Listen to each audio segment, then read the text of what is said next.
Fala, filhotes, vocês estão vivos? No vídeo de hoje nós vamos falar um pouquinho sobre Santo Agostinho, santo da Igreja Católica, filósofo e teólogo cristão, que viveu de 354 a 430 depois de Cristo. Santo Agostinho é o pensador que, através da sua vasta produção literária, marcou mais profundamente a especulação cristã.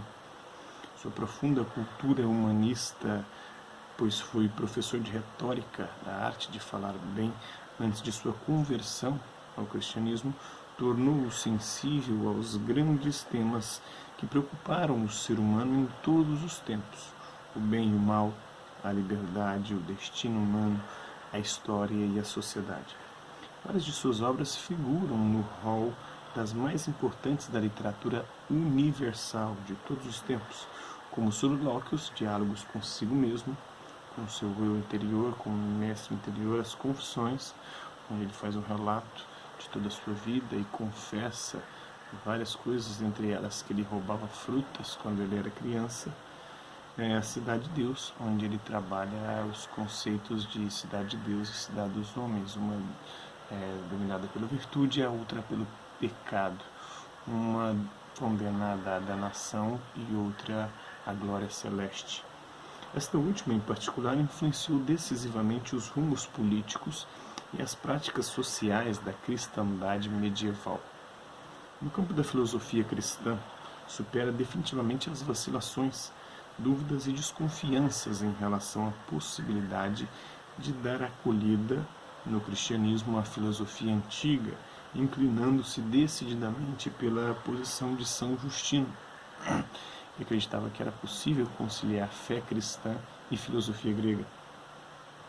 Manifesta sua preferência pelo platonismo, pela filosofia de Platão e de Plotino em especial, considerando-o a mais pura e luminosa filosofia da antiguidade, embora o seu conhecimento direto de Platão se reduzisse às obras do Timeu e ao Fédon, predominando as fontes secundárias, sobretudo Plotino.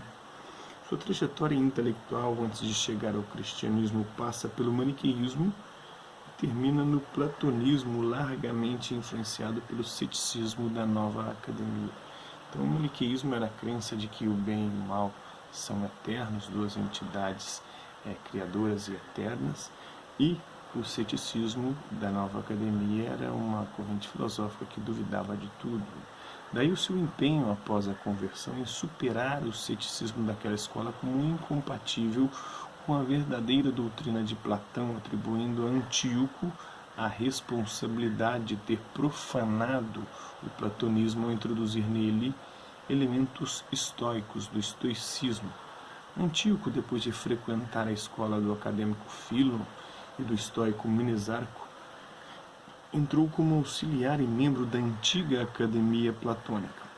Então, vazia de defensores e segura pela inexistência de inimigos, introduzindo nela não sei que funesta doutrina tomada das cinzas do estoicismo, profanando assim os ensinamentos de Platão.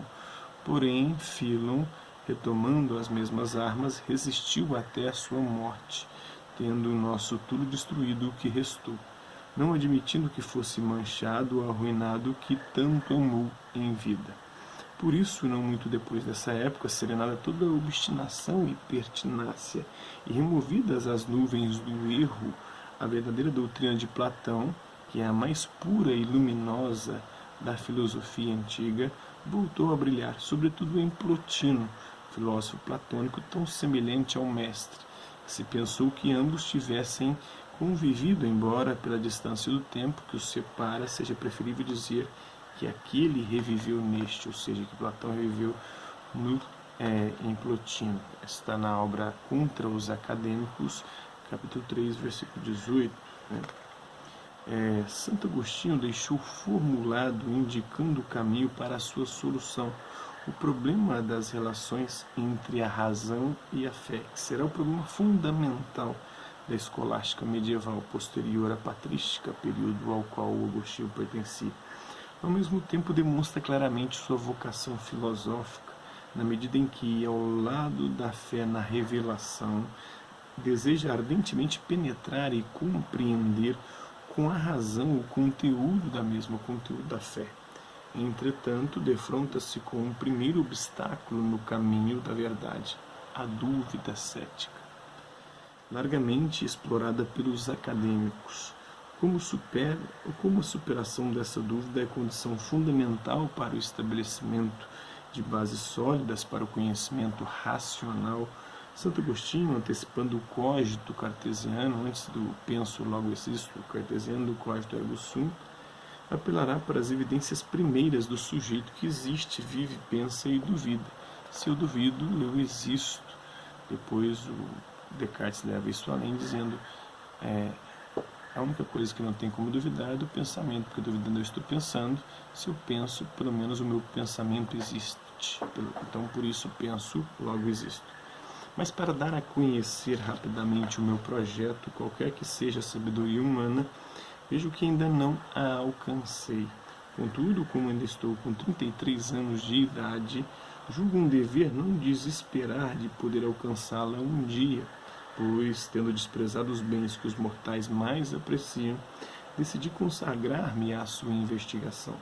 E como os argumentos dos acadêmicos constituíam um sério obstáculo para o meu objetivo, para a minha finalidade, fortaleci-me contra eles com esta discussão. Pois ninguém duvida que uma dupla força nos impele à busca do conhecimento, a autoridade e a razão. Para mim é certo que nunca devo afastar-me da autoridade de Cristo, pois não encontro outra mais firme quanto às questões que devem ser investigadas criticamente pela razão, pois me encontro em tal situação que, a respeito de tudo o que seja verdadeiro, desejo impacientemente não apenas aceitar pela fé, mas também compreender pela razão. Crer para compreender, compreender para crer era a máxima de Agostinho. Espero encontrar entre os platônicos o que não esteja em contradição com a nossa fé cristã. Está na obra Contra os Acadêmicos. Contudo, quem duvida que vive, recorda, entende, quer, pensa, conhece e julga. Sim ou não? Porque se duvida, vive. Se duvida, lembra-se da dúvida. Se duvida, entende que duvida. Se duvida, é porque busca a certeza. Se duvida, pensa. Se duvida, sabe que não sabe. Se duvida, é porque julga que não deve concordar temerariamente. E ainda que duvide de todas as outras coisas, não pode duvidar dessas, pois, se não existissem, seria impossível qualquer dúvida, seria impossível duvidar. Então, duvido, logo existo. A máxima de Agostinho está na De Trinitate, ou sobre a Trindade. De forma alguma temo os argumentos dos acadêmicos quando perguntam: mas e se te enganas? Se me engano, existo, pois quem não existe não pode sequer se enganar. Então, me engano, logo existo. Se, pois, existo porque me engano, como me enganarei a respeito de minha existência quando tenho a certeza de existir pelo fato de que me engano? Isso está na Cidade de Deus, na obra Cidade de Deus. Em relação ao platonismo, o posicionamento de Santo Agostinho não é meramente passivo, pois o reinterpreta para conciliá-lo com os dogmas do cristianismo, com as verdades reveladas da fé cristã, convencido de que a verdade entrevista por Platão é a mesma que se manifesta plenamente na revelação cristã. Assim apresenta uma nova versão da teoria das ideias de Platão, modificando-a em sentido cristão, para explicar a criação do mundo. Então, isso é um pouco da filosofia de Santo Agostinho. Espero que vocês tenham gostado do vídeo. Quem curtiu, dá um like. Quem não curtiu, dá um dislike. Quem se interessar pelo conteúdo do canal, é só se inscrever e ativar o sininho e aguardar os próximos vídeos e as próximas notificações. Deixe também seu comentário, dizendo aquilo que você tem achado dos vídeos e também sugestões de temas e assuntos que vocês gostariam de ver abordados em vídeos posteriores. É isso aí. Hasta la vista, babies, e até a próxima.